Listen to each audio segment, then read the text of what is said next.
One of the biggest wind farms in Montana, both in terms of size and production, is located in Judith Gap, near the geographic center of the state.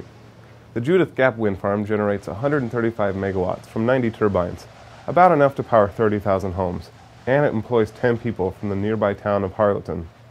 The farm is owned and operated by Chicago-based Invenergy.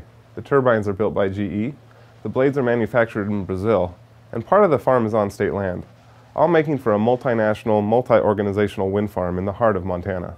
We only have so much transmission capacity.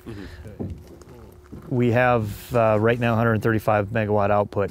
We can go up to 188 megawatt output, and we are working on potential expansion for this project to add 35 more turbines, but it's really the transmission constraints are your main issue.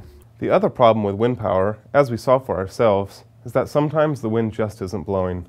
Of the 90 turbines at Judith Gap, not a single one was activated when we arrived. What's a typical day? I mean, obviously today we didn't get much luck with the wind, but I mean, are most of these things usually ready to turn? You know, it depends on your season. It's very seasonal. November through March are our high production season, so the wind is blowing very constant, very consistently, typically from the west, a very strong west wind here.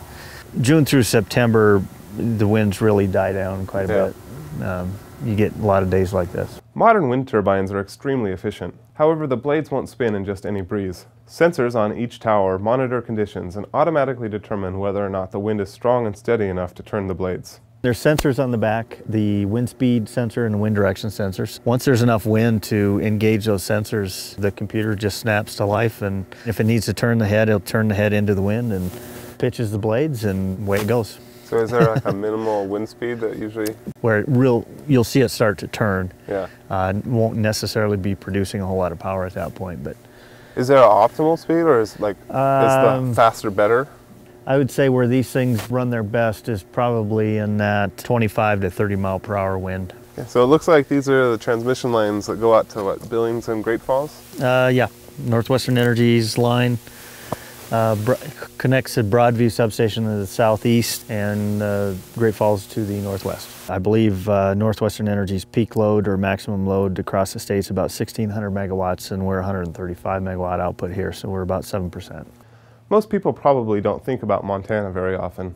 Even fewer realize Montana is trying to position itself as a renewable energy leader, which is why Schweitzer is trying to draw attention to a state any way he can, hopefully luring some investors along the way. And the charismatic governor may get his way. At the 2008 Democratic National Convention, Schweitzer, then a relative unknown, gave a speech some observers have compared to Barack Obama's speech at the 2004 convention. The petro-dictators will never own American wind and sunshine.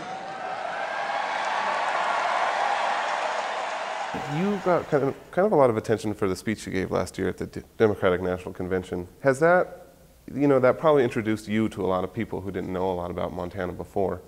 Since then, has that helped draw attention to some of the things you're trying to do here in your state? Well, I hope so. We are a leader in alternative energy in Montana, and anytime I get an opportunity to attract more investment to Montana, more people interested in Montana's opportunity to lead the world in alternative energy, I'll take that opportunity. Visit govtech.com/GTTV for my complete interview with Governor Brian Schweitzer. For GTTV, I'm Chad Vander Veen. Thanks for watching.